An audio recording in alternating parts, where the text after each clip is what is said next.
You know, we've spent a lot of time together over the past three workshops, and we've talked a lot about access.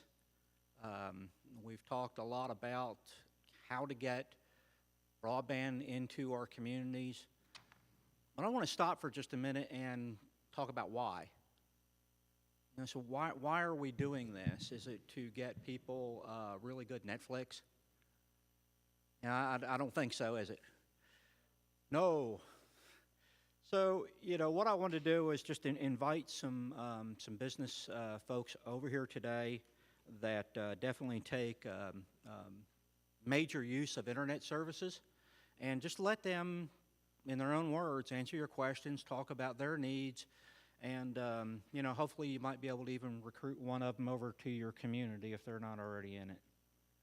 So let me introduce everybody. We've got Payton May, who is the creative director of BitSource. Payton.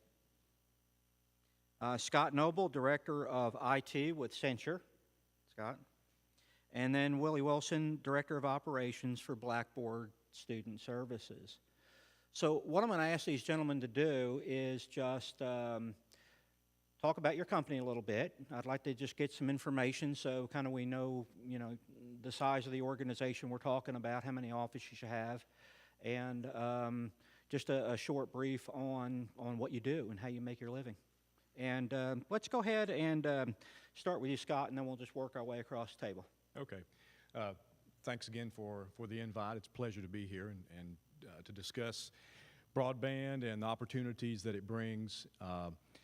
My name is Scott Noble. I'm the director of IT with Senture. Senture is a company formed in 2003 and headquartered out of London, Kentucky. We operate in 5 different locations. Just stood up another location recently, about a week ago, in Annville, Kentucky. We are also slated to open another location in Monticello, Kentucky in mid-December. We employ currently about 1,800 people with a new class starting in Williamsburg. That'll tip more toward 1,900 or a little over. So a decent-sized employer for the area. I've been there for 14 years, and we've seen a lot of growth. We operate in the government space, federal government primarily, offering contact center services and back-office solutions for, you know, different government entities. From we service TSA, immigration, federal service desk, Department of Education, and recently have taken on a large contingency of military and veteran health benefits. So we utilize, obviously, broadband extensively, both internally, and now more, we're starting to reach out externally with the advent of some at-home agents. So it's interesting to see what information we can glean to help us from this conference and to hear what these gentlemen have to say as well. So thank you. Thank you very much. Willie? Thanks, Larry and team. My name is Willie Wilson. I'm the Director of Operations at Blackboard Student Services. Our center is located in Somerset, Kentucky, but our company's headquarters, we're based out of Washington, D.C. We've got 4 contact centers around the country, and actually one international site. We have a base in Killeen, Texas, and Greenville, South Carolina. We do customer service support for colleges, universities around the globe. Between those 3 contact centers in the U.S., we have about 1,100 advisor employees. In Somerset, full-time employees, we have right at 300 employees. We'll beef up to about 500 during our peak seasons. And currently recruiting and hiring for a class that's going to be starting for us here very soon as well. We've got about 96 folks we're bringing on board between now and Christmas as well. We've been in the in Somerset area since 2006. I was in that very first hire class. Graduated from Western Kentucky with political science and history degree. Just what I thought I'd be doing is IT services and working in the help desk field when I finished school. But found a great community and home out there. We really focus tremendously on our employees out there. Work from home. That's something I definitely want to touch on through the discussion today and access to that. Mark's, I took some notes down from Mark's discussion at the beginning, really touched base with a lot of things for me, both personally Where I live in Stab, Kentucky. It's right in between London and Somerset. I can get to London sometimes quicker than I can get to Somerset. And those unserved areas are also unserved people. Myself and my family definitely fit that mold for a long period of time. We just got direct access to our home about 18 months ago. My company for a number of years paid for one of those access cards for me to be able to do work from my home. So as a father of two small children, you see a lot of the education, and working for an education company, you see a lot of that being formed and pushed more towards online and different access there. So some really neat things Mark touched on that sparked some additional thoughts for me. So thank you, Larry. Thank you. Payton? Yeah, Payton from BitSource. We're located in Pikeville, Kentucky. Initially, we trained ex-call industry professionals to do software development. We have 11 full-time employees right now. We have a part-time designer, and then probably 3 to 4 other support roles that play sort of an admin role. We build software. We're in our 3rd year of production. We do anything from mobile applications. We're developing a naloxone delivery mobile app right now, web-based solutions for business processes. We're doing some augmented reality stuff. So, yep. Thank you. One of the questions that I've got, and I think, Willie, you can appreciate this one and just answer as you feel. But, one of the things I keep hearing from some of our communities is, we've got an internet provider, we're working with them, it's good enough. So my question is a single provider good enough? Yeah, well, absolutely not. Yeah. I think Larry would be my answer to that. That's one of the challenges I think that we deal with is levels of access and the groups we have access to. I won't bring up companies by name, but it's limited in our area. It's strong, the service we have with the 2 providers, but I mentioned those 2 other areas: Killeen, Texas, that's Fort Hood, and then Greenville, South Carolina. You've got Michelin's world headquarters and BMW plant there as well. A lot of additional providers in those areas that make things. When we're looking at our data center, we transferred a data center from Northern Virginia to Somerset a number of years ago. That was an incredible commitment to my company towards our community and our area. We look, though, each year, I think those folks in the IT space within my organization, is that the right space for that facility to stay, or could it move to one of these other communities where maybe additional providers are there? There's definitely a limitation we have with that, Larry, and even some of the conversion over to fiber with some of those groups is something that we work to make sure we've got strong, both in Somerset and in our other communities. Yep. Scott? Yeah, I mean, in dealing with the federal space especially, we're always mindful of failover, disaster recovery, and contingency plans, and that's part of what we're judged upon. So, obviously, a single provider is not a great option for us. So we'll either augment that through, our own self, or we will augment that through a partner.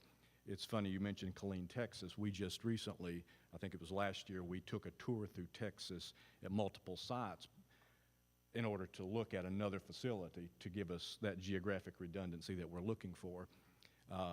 The thing from a Senture perspective, our founder, Bill Deaton, he believes in Kentucky and he believes in the people of Kentucky, and his heart's in Kentucky. So he wants to leverage anything he can from a Kentucky perspective. And so far, that's worked for us. But as we progress, we need to look at that and be mindful of that as well. So it's important that that infrastructure be there in order to retain jobs and opportunities in Kentucky. And Payton, what's been your experience? Same question. Our owners, I guess, have an interest in a ISP, so we're pretty, devoted to one. But I think anyone in the business realm would say competition is a good thing. So, to kind of get us going here, I'd like to ask, what type of access your company has, as much as you're willing to share. And, my question is it not only sufficient for you right now, but is it affordable compared to the marketplace? And Scott, we'll start with you first. Our 5 facilities, especially dealing with our production facilities, we implement an MPLS network so that we have that connectivity amongst the facilities, and then we augment that with Nat here. We augment that with some other circuits that we put in place, whether it's a level 2, layer 2 circuits or some internet circuits we set up with VPN connectivity for failover. To answer your question, there's 2 things. Number one, we have to look at the areas that we go into, which are some of the smaller rural areas. Can they provide not only the services that we need from a variety of services, because we're dealing not only with data, but with SIP trunking and certain voice-related circuits that we need, not to go into too much detail, but we need to look at that, and then we need to look at it from a cost perspective, because Senture as a business, one of the advantages is a low-cost area to hire and recruit from, and if you add that overhead to it from circuitry, that not only do you have to purchase the initial, that you have to purchase the redundancy. So that does add up. So in some areas it's affordable, in other areas not as much. Yeah, I would almost want to go verbatim on how I know Scott kind of laid that out, but I want absolutely it's needed. I think he touched on a point around cost, and both for us locally, and then when we're looking at those other facilities we have around the country, fiber and the cost of fiber has really become a growing concern for our IT organization. I talked about that move of that center out in Northern Virginia. It saved us a wealth of rent space.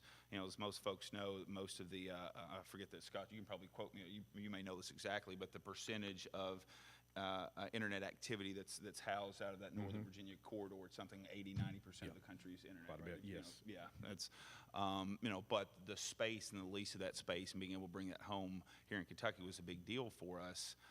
But now we get into the cost of fiber, and that cost of fiber and the rent of that, or the use of that fiber in those areas is getting much cheaper, where it's not necessarily, we're not keeping pace with that here, most certainly. Yeah, the 2 providers that we have, it's most certainly more options would be a big help for us, both from a cost perspective and a failover perspective as well. I'll touch on this later on as we go through on work from home items as well. But we luckily last winter was a pretty light winter for us. My center's open 24/7, 365 days a year. We just closed out our Christmas bid. I'll have 22 people working on Christmas Day. Those are all volunteers. They wanted to do that. The 2 winters prior to that, the incredible snowstorms that we had here, right? Just me physically being able to get folks into my facilities was a huge challenge. I spent 2 nights there. I had employees that spent the night there as well to keep our business open, because at that point, getting folks to be able to deploy and take the work at home, even for a small period of time for stand-up, was a challenge for us. Being able to take that physically with them was a huge challenge. So absolutely, Larry, I think there's two resources that we currently use, but more are always a need and ask by my leadership up in D.C. Yeah. Well, Payton, you mentioned that you guys have got some ownership in an ISP, so you're probably going to say it's great and it's affordable. But I'd still want to hear your opinion on this topic. Yeah, we recently upped our service to 25 up and down, and that's seeming pretty sufficient for what we're doing at this time. I think we have the ability to up to 100 up and down, and we've discussed just last night testing that service out. Recently we were doing like a 21 gig migration, for instance, and one of our guys left his computer there overnight to download all the data. So there's definitely room for more bandwidth for sure. And then we had Google with us a few weeks back shooting a video, and they accumulated about 8 terabytes worth of data, and they were sending that back to their shops to edit and that sort of thing. So, yep. Again, this is not a lecture series. So does anybody at this point have any questions that they would like to bring up? Just raise your hand. Somebody will bring you a microphone.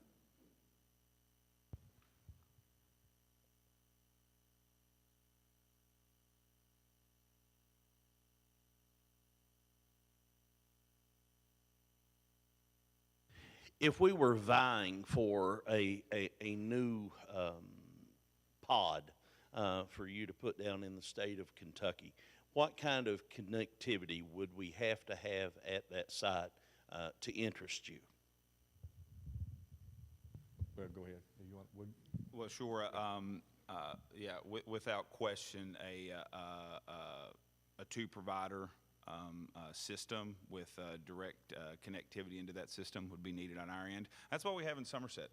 I would love to be able to say, well, to be frank, I don't know if they would look at just a two-provider connection now. Just if I can just back off that a little bit, that might be a requirement. I can't speak for that group from the IT side of me, of my organization. Scott might have more from his group on how that would work, but I don't know if we would look at a two-channeled community at this point. Just to be You very think frank it's three or more, huh? Oh yeah, absolutely. Yes, absolutely. I mean, I know our other, it's just, yeah, that's where we would be right now. To be, if I'm being honest and frank, in a pod system, talking like a small, something that we might still do that, but a large, expansive group, yeah, we would be looking at least 3+ providers to be able, with direct connection to this. yeah, and I think he's correct because, being in this for several years, obviously you took what was available at the time and you had growing pains and took some black eyes for it early on. So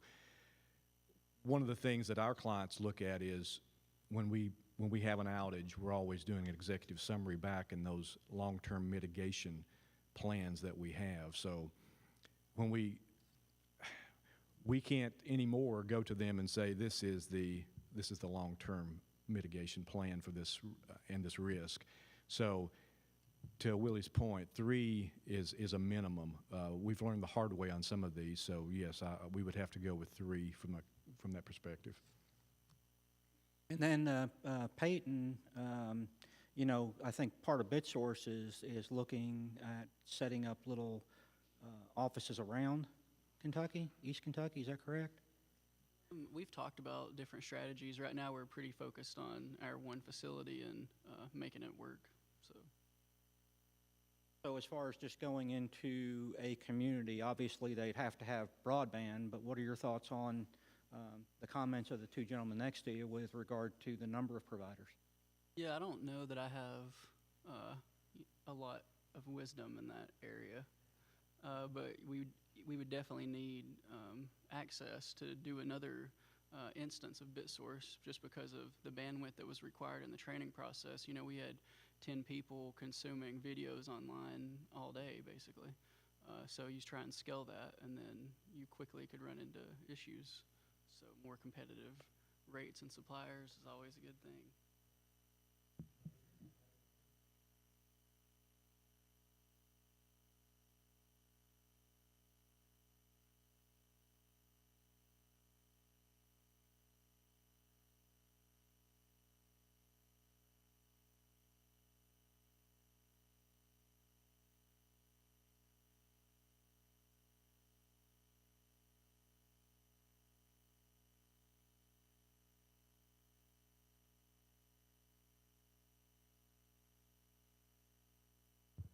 Also, I just want to make a comment about your having 2 separate providers. Sometimes you got to, this is a warning for the communities, you got to be careful because you think you're good and protected until you have that cable cut, and then you realize those 2 separate providers are in the same sheath. So right. you got to have providers that are coming from opposite directions sometimes. Yeah, that was the we point know I that, was trying to make. I don't really care how many providers there are. I want paths. You want paths, exactly. Paths, because Right. we've got 3 providers in Maysville, and they all go out the same cable. Exactly. I mean, yeah.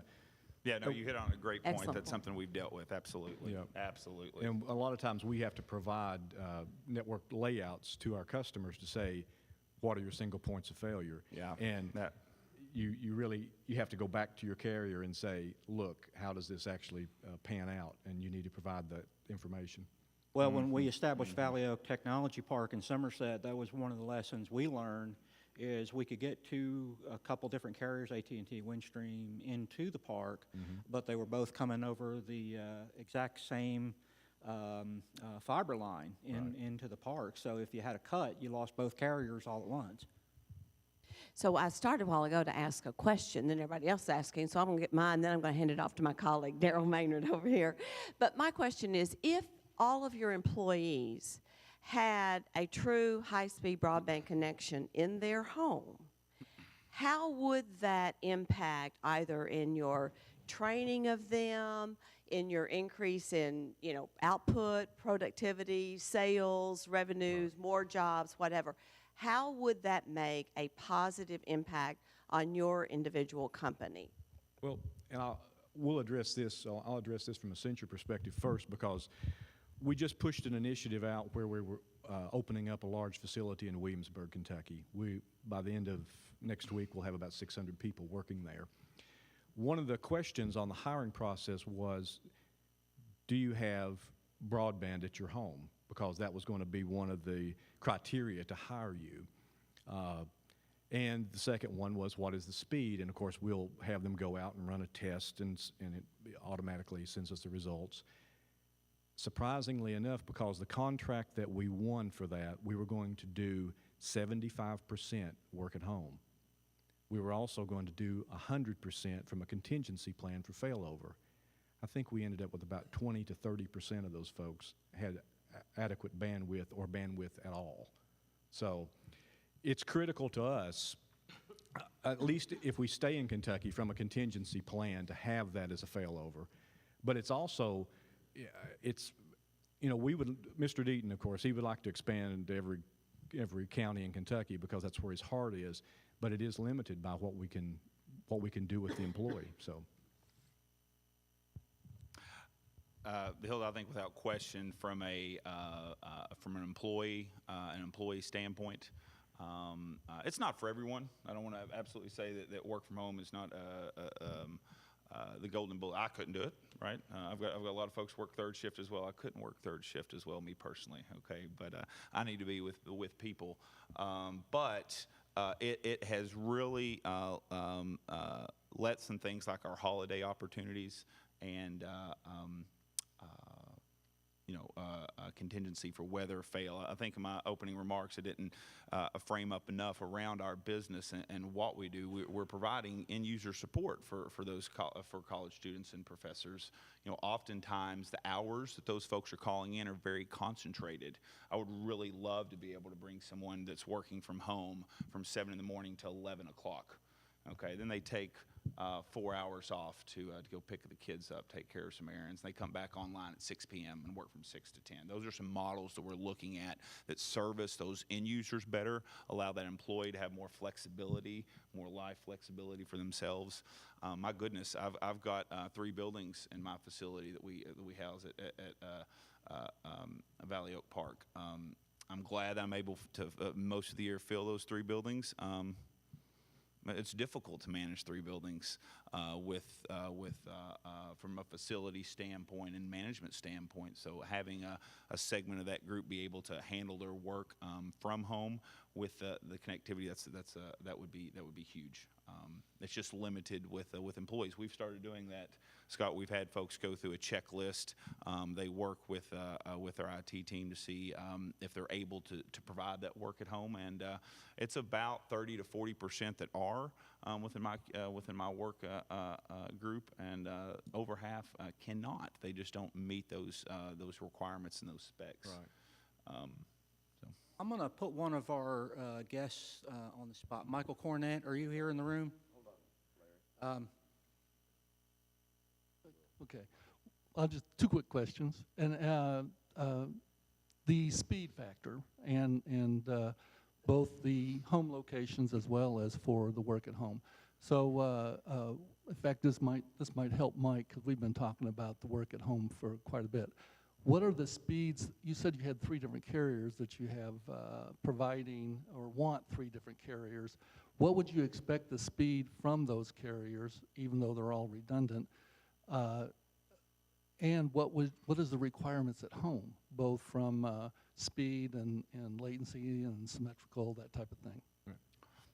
Well, of course, and Willie can speak this as well, but you know, since we're providing a perishable service, you got a call, which is a perishable item. One of the things that we have to have is quality of service. Now, obviously, on an internet connection, you're not getting a QoS on that like you would want, or like you would on a PRI or a SIP trunk or something like that, or a POTS line. But we found out, obviously, the more bandwidth, the better. Depending on the customer, and the customer in some cases will dictate what bandwidth is acceptable. Senture provides work-at-home agents a small contingency of about 100, but our other customers would allow more, and they're looking at a minimum of 10. The last customer that we just implemented, we couldn't get by with any less. Now, obviously, if you guys are in the IT field, you can look at that overhead and the packets, and you're realizing, oh, you don't need 10 for that. But if the customer requires it, you do, and it's always a rule of thumb: the more, the better from a bandwidth perspective. But a minimum of 10 for our side. 10, it's 10 down, right, and then of course 2 up. And Mike Cornett with EKCEP, with a teleworks program, Mike, could you kind of chime in with these guys? Because we did get onto the topic of working at home. I understand, that we've got large businesses here that, are looking to implement that for their reasons. But what about those entrepreneurs and sole proprietors out there?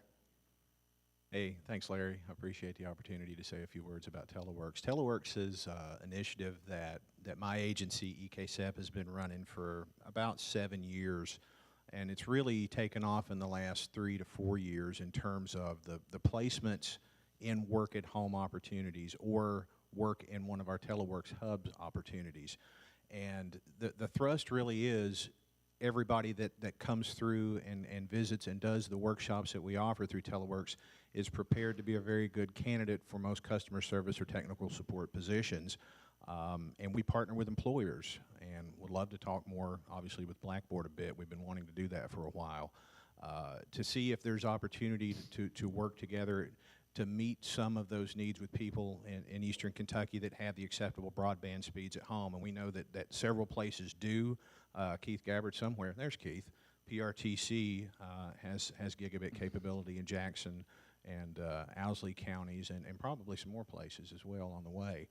But there's other places as well beyond that, obviously. That's not the only place, but in the last 3 years, we've been able to secure about 1,200 work-at-home opportunities for Eastern Kentuckians across our 23-county footprint through the efforts of folks like Betty Hayes, who's to my left here. She's our operations manager, leads the workshops, helps lead the workshops and train our managers. But the point is finding opportunities to work with employers who have work-at-home opportunities to be able to help connect people to those opportunities and prepare people to do those jobs at the best ability that they can. So that's our push, and it's very much an individual situation. Those people are independent contractors, if you will, free agents. They can start and go and move around to anywhere they want once they get into the system and get into the market of working at home, and we want to grow those opportunities. So we welcome those conversations. Thank you very much. And I think we had another question someplace, Gretchen. Yeah, kind of a two-part question for the gentleman who talked about kind of a checklist, 3 provider. I'm just wondering, can you give examples of markets where you have 3 and anywhere? And also, does that imply a commitment to actually acquire service from 3 different providers as part of the choice to locate somewhere? Scott, I'll let you kind of speak. I will take one step back on this for this reason. kind of mentioned where my degree was in school. The IT side of the fiber side of my business, I've got some great team members that place in that with me. This gentleman over here made a great point to me when he maps. It's not necessarily the providers as much as those paths into our centers. The two other communities I mentioned where we're housed in Greenville and in Killeen, Texas, do have multiple providers and pathways in there. Those are two examples that we currently have footprints in, fairly heavy footprints that have both additional paths into those centers and providers. Yeah, that's probably how. Yeah, from our perspective, of course, one of the things we did when we opened up our Williamsburg facility, we wanted dual paths at a minimum. So now we're looking at 3. So we have, obviously, we have a Windstream presence. We have Time Warner Spectrum as well, and then we're quoting now AT&T to have that third leg, because once you consolidate 600 people in a building with a single contract, it's very critical. And we want to look back too. Some providers that what we look at from a path perspective is, although they may be different providers, when it all comes back, they cross paths at some point. So it's hard for us here, from what we found in the rural areas that we work in, is to find the 3 carriers, which is why at times we've looked, beyond the state of Kentucky in some larger areas. Now, how that is detrimental is the larger areas are generally higher wage determination rates, and when we were a small business, now we're classified as a large, but one of the attractions is, being able to be a good value to our customers. And so we always want to be a good value, so that's why we have to be mindful of that as well. So the next question on my list, and Payton, I think you kind of even touched on this just a little bit. So does the current level of services that you're able to acquire allow for your company's projected growth and hopeful growth? I'll start with you, Payton. Right now everything we do is cloud-based, so we're dependent on third-party servers for all of our solutions, or localized servers for some clients where we deploy solutions. But we're running in, like I mentioned earlier, to these instances where we have a lot of data to pull down now. So I think we definitely need more bandwidth. I think if we step up to the 100 up and down, that we would be good for a while. But if we started to build our team up, we're quickly going to need more capacity, I think. Capacity currently available to you? Go out and get it tomorrow? I think we have 100 up and down available to us. I don't know what the contingency is on it. But. Willie? I think the best way for me to answer, I feel very strong with the commitment my company's made to myself and our area. And really, I'll go back, Scott's mentioned this, and I so heartily agree with him on being able to provide a cost-effective workforce to our clients. But I tell you guys, there's without question, and I've heard this in a number of these lectures I've been to in areas around SOAR, the people that we have here, that's our key. That's our secret sauce, as I call it. There's no question the folks that I employ, that both these gentlemen employ as well, are some of the finest, folks I think in this country. From a customer service standpoint, we just have an ability here, the folks that I work with, just to empathize, to just kind of place their shoes in those folks' feet. But able to expand larger. Larry, it's a growing concern for me. I feel very strong about the numbers that I have locally and being able to maintain those, but it is a concern for me without question. We've got the people here. We just had the best recruiting summer that we ever had locally. We hired over 140 folks over the course of the summer. Some of the best candidates I've ever seen come through my center in 11 years. So the folks are out there. I think folks that the workforce is out there, but our ability to grow and to stay at the size that we are is a concern based on some of those items there. Yeah. Mm-hmm.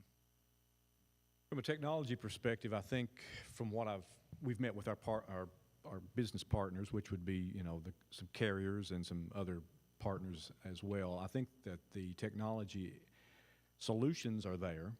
I would state from a human capital perspective, we've stood up, I don't know, 700 or 800 since we opened Williamsburg and now opened Annville that increased our size. But what we do find, and this is why the work at home contingency is so important, is that the unemployment rate's a little lower, but and it does affect some of the quality of candidates that we can get. We've got a lot of good quality candidates, a lot of solid performers, but for us to continue to grow, we want to really tap into that work at home model and give those folks an opportunity, because and it's a special person who can work at home. It's a person who is basically independent and mature and responsible. Those are things there, not only their technology piece, but we want to be able to branch out farther in Kentucky than our local footprint, which covers from Monticello to Annville to London and Williamsburg. But Eastern Kentucky has a lot of good quality folks as well, a lot of folks who have had call center experience that it would be nice to be able to leverage that. Hopefully some of those guys will grab you on the way out the door and see if they can get a visit. Yeah. You did mention, the quality of workforce, quality of employees, and a question that I've got is, are your prospective employees, are they technology literate? Are they internet literate? Are they coming to you with the skill sets they need to be able to sit down and get to productive work? And Willie, you're just dying to answer this one, aren't you? Well, I'll tell you, here's how I explain that, Larry.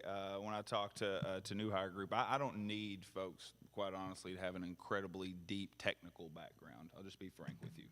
I can teach folks that.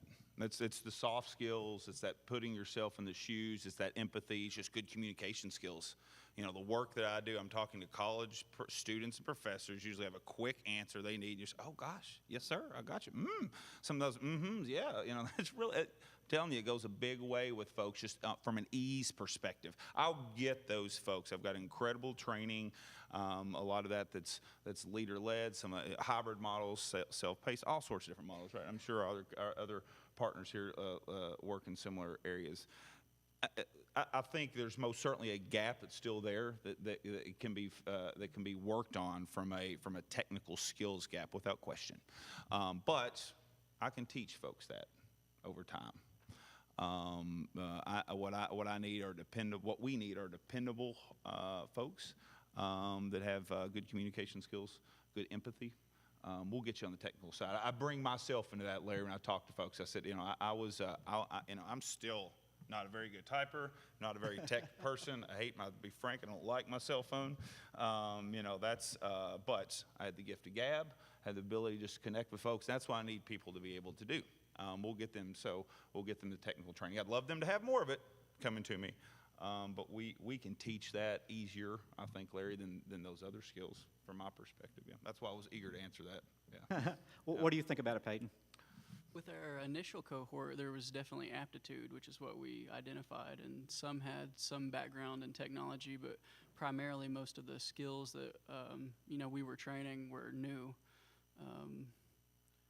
And at this point, I don't know that we would take on another cohort like that. I think that we'd be dependent on the community college system or other organizations to kind of take that challenge on. And we're continuing to do training with our devs, but they have 3 years of experience now. So from a business standpoint, I don't think it's as advantageous to take on 10 green hats with no experience and try and figure out how to make that work when you're small. You know, we're sort of lean with 11 people, and trying to, you know, pioneer software development in Central Appalachia. So. Scott, we've got both sides of the spectrum here. Where are you sitting at?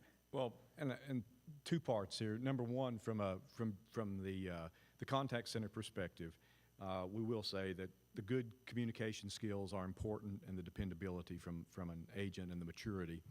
And we can teach. We have a great training department. We train internally and remotely. We've actually dedicated a facility on Main Street in London just for our training. But we can train those skills, whether they're technical skills or other soft skills. The aptitude to learn is important. Now, I'll speak from this from an IT director side who has to hire staff. And I will say this, it's hard for me to always find good quality candidates to fill, especially engineering roles. I've been very fortunate, and some of my better candidates have come from the technical college realm. I've hired several. Some have stayed. Some have went on to bigger and better things. But I just hired 2 folks recently, and it's the pool of resumes are pretty thin. So I'm always looking for good technical people who understand customer service. I graduated with a degree, and I was a programmer, and stayed in that realm for a while. And programmers are crazy. I'm just kidding. It was. I think I'm sitting between yeah, two. It was. It's a different. It's a different mindset in some ways, and I didn't have the mind for it, I guess. But technical people in my world need good interpersonal relationship skills, because they have 1,000 customers in that contact center that they're going to service, either from a desktop technician or an engineer or a telecom engineer, and they need to be able to work with these people, because those folks are our bread and butter. Those folks are who is really important in as providing the service to our customers. So we as IT, we need to provide that service to them as well. So I look for that from a technical perspective, but I also look for that good customer service skill at that point too. Thank you. Well, since we kind of shifted the topic a little bit over to the workforce, I'd like to open it again for questions for these guys. For the mic. Wait for the mic.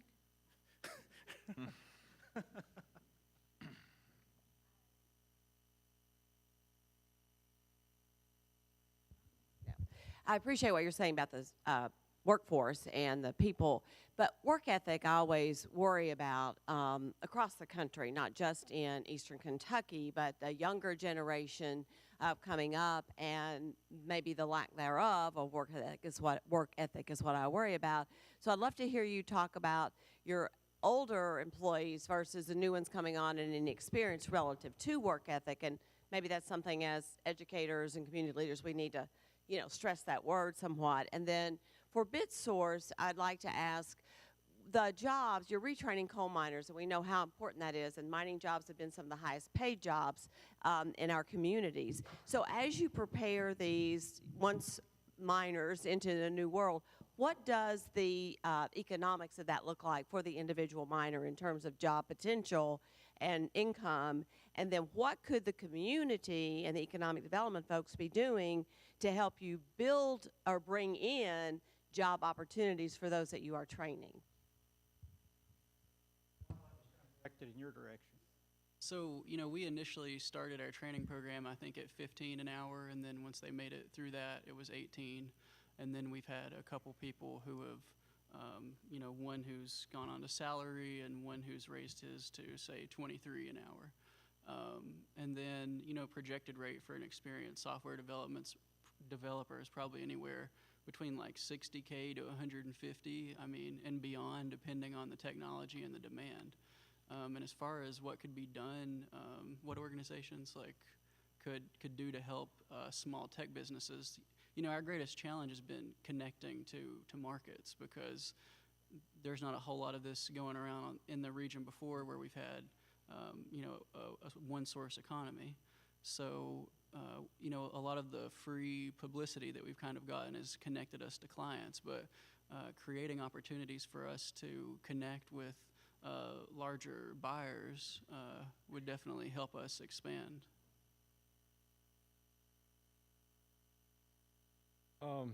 One of the things from a training perspective, interviewing a lot of candidates, at least I'm going to talk for this from an IT director's perspective, and I'll kind of go back to this. Interviewing candidates, I always like to interview candidates face to face. I like to get a feel for who they are and how they mesh within the organization, because a good fit is important.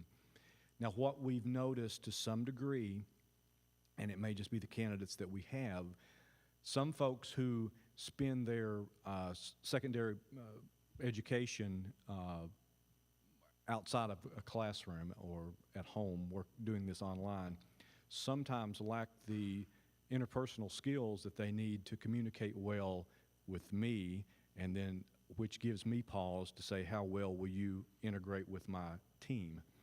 So when I went to college, and from a technology perspective, I looked at some of those things that I took from technical writing to public speaking as like, how does this help me be a better programmer or a systems administrator? But I do realize going forward that it opens up an avenue of growth from potential growth from a career path. So I guess going backwards from an educational perspective, some of the skills that they they may have those, but they need to be able to project those and communicate those to those people who are going to hire them. We've got a workforce from 18 to 77, so it's really my age. I was born in 1980. I'm kind of in that. I feel I'm in that weird in between group, right? I don't know where I map myself, but that's a discussion I'd love to take offline with you, because there's a lot into that, and how you work and spectrum those folks, from that age group. I love millennials. They're high energy. Sometimes high maintenance. High maintenance sometimes, absolutely. But they are the future, and we've got to work within their, I don't know if needs is the right word, but within their, we have to work with them, let's just say. Because I think, too, You guys do know the youth panel's the next one up, right? Absolutely, yes. I hope to have someone work for us one day. So we've hired a lot of millennials, and that's a buzzword at work, because a great portion of our new hires fall in that category. And I will say some of those, a great percentage of those folks are good performance from a call center perspective and a customer service, because they're very trainable. Some of the things that they do need to work on, or we have seen, is just basically acclimating themselves to a structured work environment, understanding the importance of it. And part of that's the communication and training on our part to let you know how important you are to this company, not just from a paycheck perspective, but also we do value the employees, and the person on the other end of that call values what you can do as well. So part of that's training in-house that we strive with that as well. I believe we got a few questions from the audience. Yeah, I have a question from a K-12 perspective. What should we be doing in our schools to prepare students for this new economy workforce? And we know that there's been a national movement away from a liberal arts education, saying a lot of people got bachelor's degrees and they're not able to find jobs. However, on the same time, whenever we've taken a delegation to Cupertino in California to meet with the people from Apple and then Google, they tell us that what they really need is not people necessarily with the technical expertise. They can train them, but they need that person with that general education, that liberal arts background, so that they can use those creative skills. So how do we balance out that enhancing creativity and then at the same time knowing that as you employ people, you can add those technical skills? That's a great question. I mentioned earlier, I've got 2 small children as well. One with special needs is going through some online work that we do at home. Thank goodness we've got broadband now. I don't know what I've done with him 2 years ago with his first grade homework. I mentioned, I don't want to use it as a buzzword you hear it around, at the K-12 level, soft skills, people skills, communication skills, those are still, that's what I see with this younger demographic that's harder to get through. We can teach them, as those groups told you, we can teach them the technical stuff. I can get them. It's that ability, I think, to relate, the structure, some of that structure from a work perspective that Scott touched on without question is, that's what I would add there. That is that's in a lot of ways the $1 million question. I think I stay very close to our school system back home as they're speaking around these topics and what to both train and teach our young folks. For me, those soft skills just do not get touched on enough, and it's an area. I think go ahead. Well, just to speak to the last question and this one together, I try and stay away from generalizations, I guess, because I'm 29. I don't know what youthful's categorized right now, but I'm sort of expected to manage people from ages 24 to 50.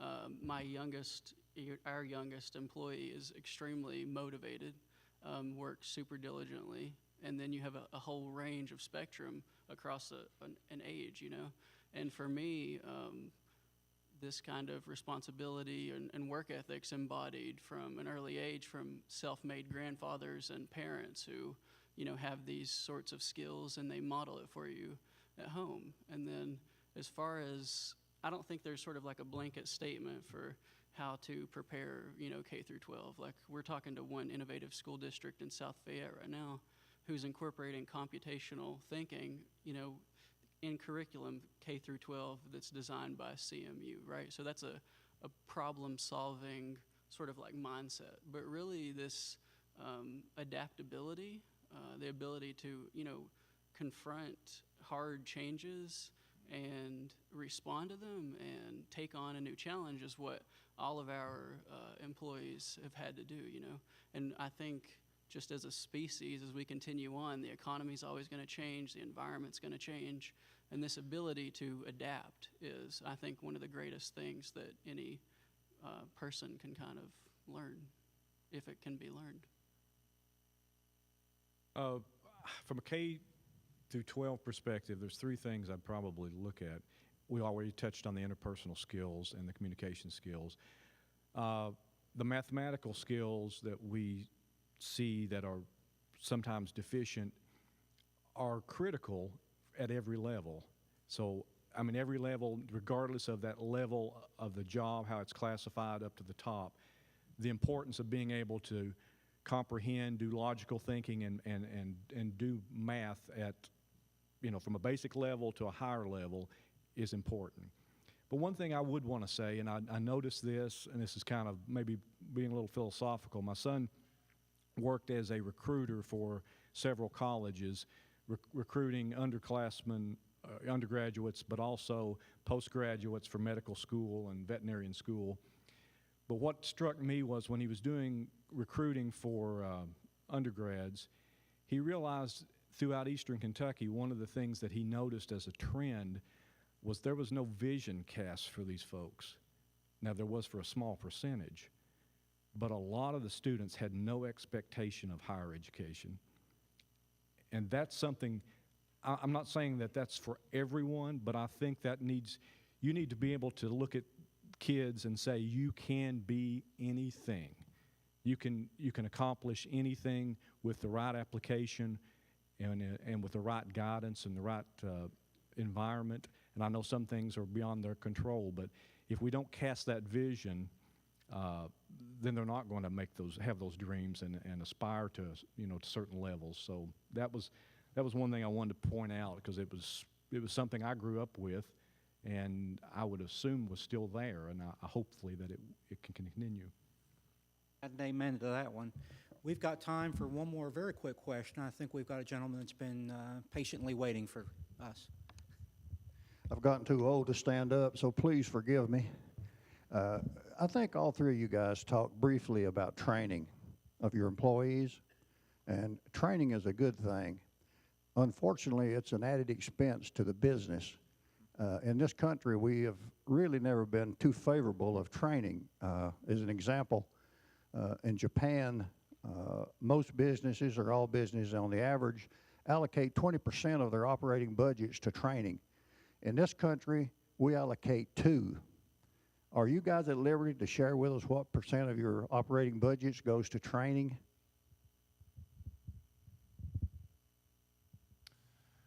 I wouldn't mind sharing. I would just be taking a good, hard, educated guess, just to be frank with you. I can just give just a quick synopsis of how we're handling and really looking at training right now. We, on average, spend between 1 week and 6 weeks, depending on the group that they're working for, training someone in the classroom. We're looking at cutting that in half. We've just found that classroom training, that, whether it's, we try not to kill them with PowerPoint, spreadsheets, mock calling, that stuff, it just isn't as impactful as getting folks out onto the production floor. And really just getting into that work environment. We just feel like even after 6 weeks of training, there's some folks that are still just as deer in the headlights about that first phone call or that first interaction. So, if I'm making, of the 2 examples you gave, 2% or 20%, I would say we're probably closer to the 2. If I'm just being, I'm sure we are, but I would say it's a little higher than that. We, on average per month, dedicate 3 hours per employee for continuous education after they become a full-time employee. It's about 3 hours a month, not quite an hour a week. That would be for continuous work. I think really what we're looking at is how we onboard that first front-end training and how to get folks really on the into production for themselves sooner too. It just work. We've found in a couple of pilot classes recently that's worked well. We're going to try that. So interesting question, because we're really looking at that a lot. There are a lot of cost in that for sure. We want to do it the right way. Yeah. Well, and he's probably correct. From the overall perspective, it's probably closer to 2. Senture has been able and been fortunate to dedicate an entire facility. We have about 200 seating capacity for about 200 folks, dedicated nothing but for a training center, because when you have 7 or 8 different contracts, you're always training. One thing, and it will vary from 1 week to 6 weeks of training, and some continuous training and retraining throughout the year. One of the things that program that they've implemented is called Senture University, which tries to give the employee the opportunity, obviously, to train on other aspects, not necessarily of their job, in order to improve their skill sets and give them opportunity for advancement. So, although that's been piloted, it hasn't taken off, primarily because once you've worked your 8 hours or 10 hours and 40 hours a week, it's hard to get interest from those employees to go, oh yeah, I'd like to do the Senture University and train another 8 hours, even though it may help you long term. So, but to answer your question, we're probably down around that 2% as well. And Payton will give you the last word on this one. Okay, so yeah, our situation's a little bit different because we're still in discovery, but given the workforce that we focused on and kind of the climate, right, of this industry, we were given a subsidy for training in the initial portion of BitSource's, the beginning of BitSource. And then we've got an additional grant of, say, upwards of $120,000, I'd say, for certifications, and we're trying to figure out what technology specifically to focus on that have, market potential. So, and then, we're continually looking at each project that we take on, because there's always, in some cases, if we're taking on new types of work, this uptime for learning, right? So we're constantly looking at projects and trying to weigh this out. And software development, especially where technology is constantly evolving in a way, we're kind of always learning, So we're doing that right now, trying to figure out with each project how much uptime are we going to have for just getting to know this skill set to take it on. Would everybody join me in thanking our business panel today?